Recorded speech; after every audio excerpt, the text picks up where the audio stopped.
श्रीमद् भागवत महापुराण प्रथम भाग सप्तम स्कंध अथ द्वितीयोध्यायः हिरण्याक्ष का वध होने पर हिरण्यकशिपु का अपनी माता और कुटुंबियों को समझाना। अब हिंदी में अनुवाद। नारद जी ने कहा, युधिष्ठिर, जब भगवान ने वराह अवतार धारण करके हिरण्याक्ष को मार डाला तब भाई के इस प्रकार मारे जाने पर हिरण्यकशिपु रोष से जल भुन गया और शोक से संतप्त हो उठा। वह क्रोध से कांपता हुआ अपने दांतों से बार बार होठ चबाने लगा। क्रोध से दहकती हुई आंखों की आग के धुएं से धूमिल हुए आकाश की ओर देखता हुआ वह कहने लगा।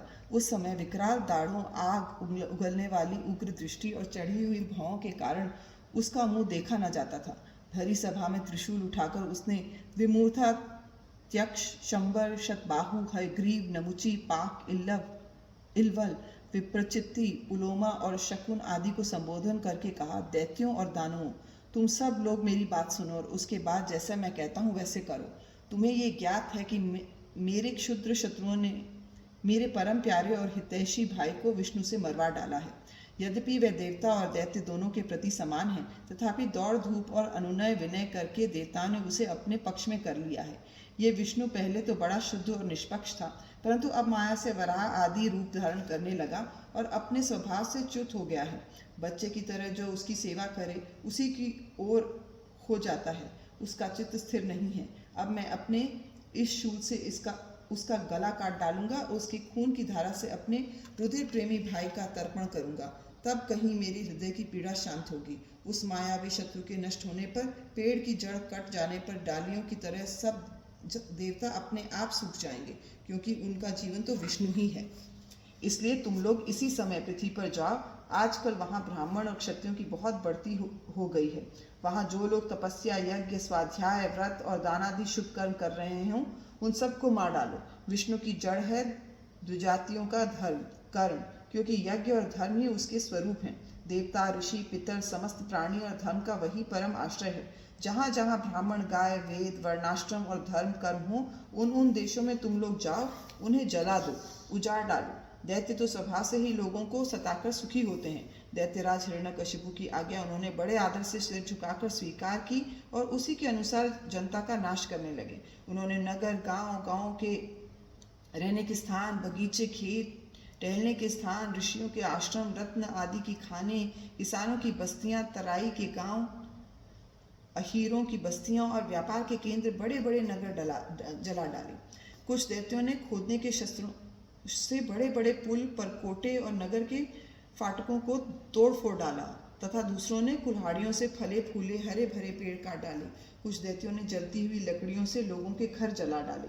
इस प्रकार दैत्यों ने निरीह प्रजा का बड़ा उत्पीड़न किया। उस समय देवता लोग स्वर्ग छोड़कर छिपे रूप में पृथ्वी में विचरण करते थे। युधिष्ठिर, भाई की मृत्यु से हिरण्यकशिपु को बहुत दुख हुआ था। जब उसने उसकी अंत्येष्टि क्रिया से छुट्टी पाली, तब शकुनी, शंबर, धृष्ट, भूत संतापन, वृक, कालनाभ, महानाभ, हर्षमश्रु और उत्कच अपने इन भतीजों को सांत्वना दी। उनकी माता रूषा भानु को और अपनी माता दिति को देश काल के अनुसार मधुर वाणी से समझाते हुए कहा।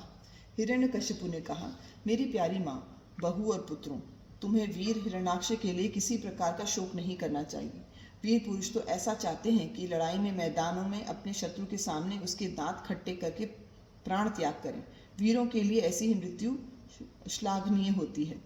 देवी जैसे प्याऊ पर बहुत से लोग इकट्ठे हो जाते हैं, परंतु उनका मिलना जुलना थोड़ी देर के लिए ही होता है। वैसे ही अपने कर्मों के फेर से दैववश जीव भी मिलते और बिछुड़ते हैं। वास्तव में आत्मा नित्य, अविनाशी, शुद्ध, सर्वगत, सर्वज्ञ और देह इंद्रिय आदि से पृथक हैं। वे अपनी अविद्या से ही देह आदि की सृष्टि करके भोगों के साधन सूक्ष्म शरीर को स्वीकार करता है। जैसे हिलते हुए पानी के साथ उसमें प्रतिबिंबित होने वाले वृक्ष भी हिलते से जान पड़ते हैं और घुमाई जाती हुई आंख के साथ सारी पृथ्वी ही घूमती सी दिखाई देती है कल्याणी। वैसे ही विषयों के कारण मन भटकने लगता है और वास्तव में निर्विकार होने पर भी उसी के समान आत्मा भी भटकता हुआ सा जान पड़ता है। उसका स्थूल और सूक्ष्म शरीर से कोई भी संबंध नहीं है, फिर भी वे संबंधी सा जान पड़ता है। सब प्रकार से शरीर रहित आत्मा को शरीर समझ लेना, यही तो अज्ञान है। इसी से प्रिय अथवा अप्रिय वस्तुओं का मिलना और बिछुड़ना होता है। इसी से कर्मों के साथ संबंध हो जाने के कारण संसार में भटकना पड़ता है। जन्म मृत्यु, अनेकों प्रकार के शोक और विवेक, चिंता और विवेक की विस्मृति, सबका कारण ये अज्ञान ही है। इस विषय में महात्मा लोग एक प्राचीन इतिहास कहा करते हैं। वे इतिहास मरे हुए मनुष्य के संबंधियों के साथ यमराज की बातचीत है। तुम लोग ध्यान से उसे सुनो। उशीनर देश में एक बड़ा यशस्वी राजा था। उसका नाम था सुयज्ञ।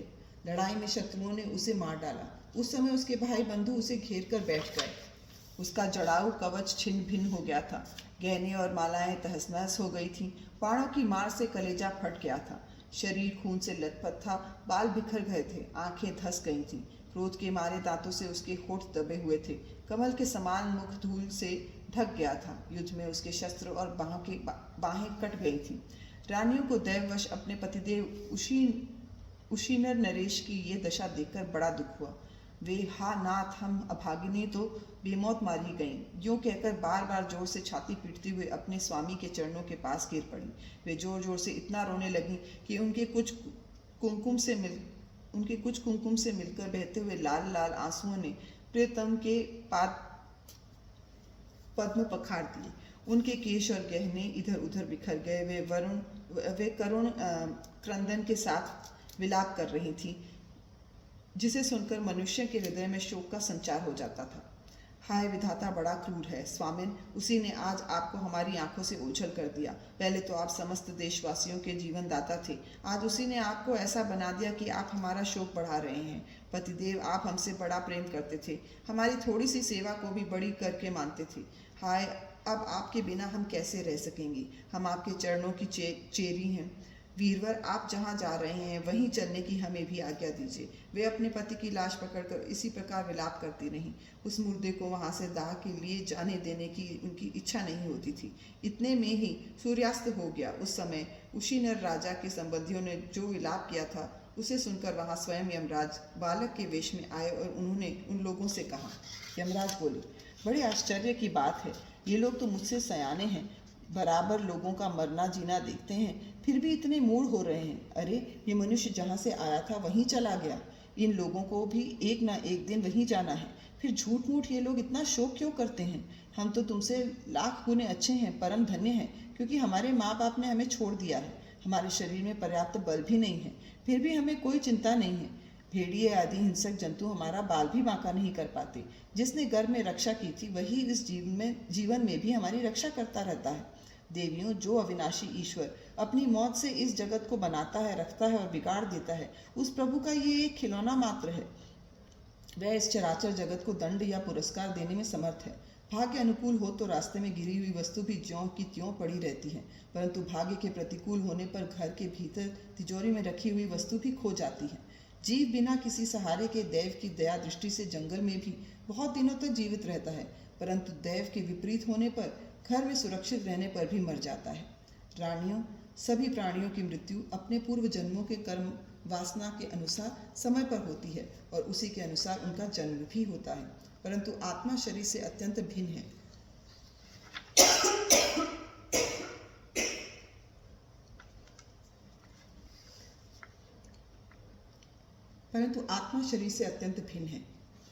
इसलिए वह उसमें रहने पर भी उसके जन्म मृत्यु आदि धर्मों से अछूता ही रहता है।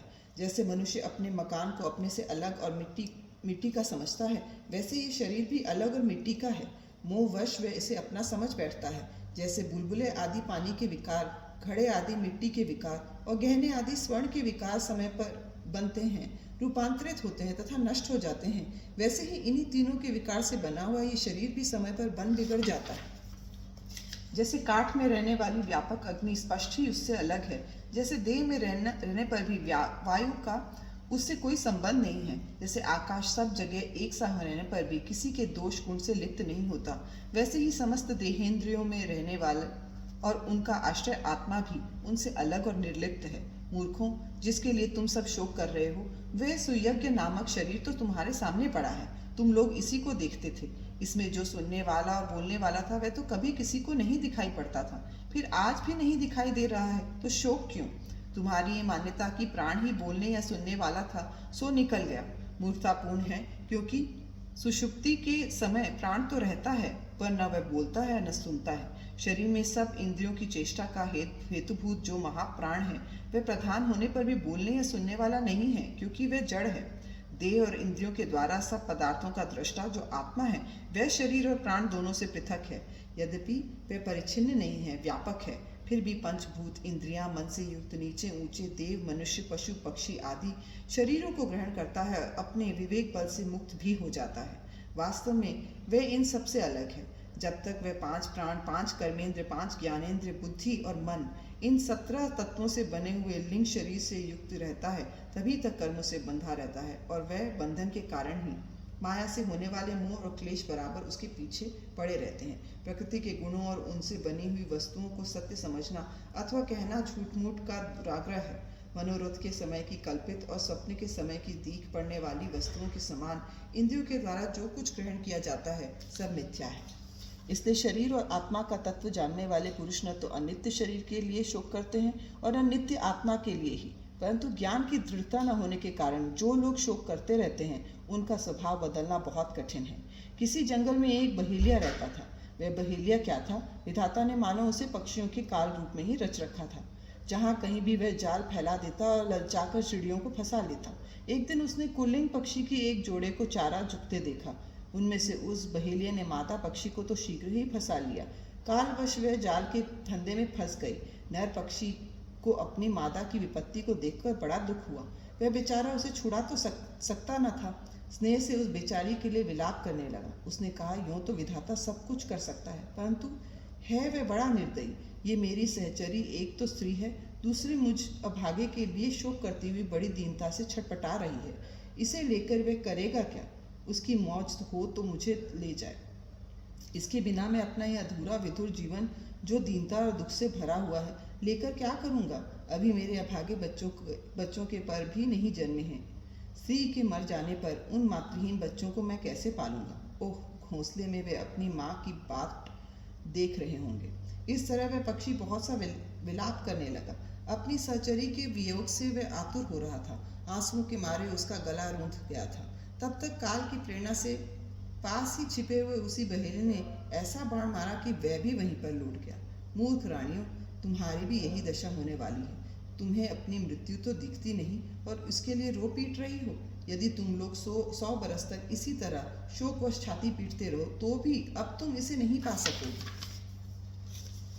हिरण्यकशिपु ने कहा, उस छोटे से बालक की ऐसी ज्ञानपूर्ण बातें सुनकर सबके सब दंग रह गए। उसी नरेश के भाई, बंधु और स्त्रियों ने ये बात समझ ली कि समस्त संसार और इसके सुख दुख अनित्य एवं मिथ्या हैं। यमराज ये उपाख्यान सुनाकर वहीं अंतर्धान हो गए। भाई बंधुओं ने भी सुयज्ञ की अंत्येष्टि क्रिया की। इसलिए तुम लोग भी अपने लिए या किसी दूसरे के लिए शोक मत करो। ये संसार में कौन अपना है और कौन अपने से भिन्न, क्या अपना है और क्या पराया। प्राणियों को अज्ञान के कारण ही ये अपने पराये का दुराग्रह हो रहा है। इस भेद बुद्धि का और कोई कारण नहीं है। नारद जी ने कहा, युधिष्ठिर, अपनी पुत्रवधू के साथ दिति ने हिरण्यकशिपु की ये बात सुनकर उसी क्षण पुत्र शोक का त्याग कर दिया और अपना चित्त परम तत्व स्वरूप परमात्मा में लगा दिया। इति श्रीमद्भागवते महापुराणे पारमहंस्यायां संहितायां सप्तमस्कन्धे दितिशोकापनयनं नाम द्वितीयोऽध्यायः।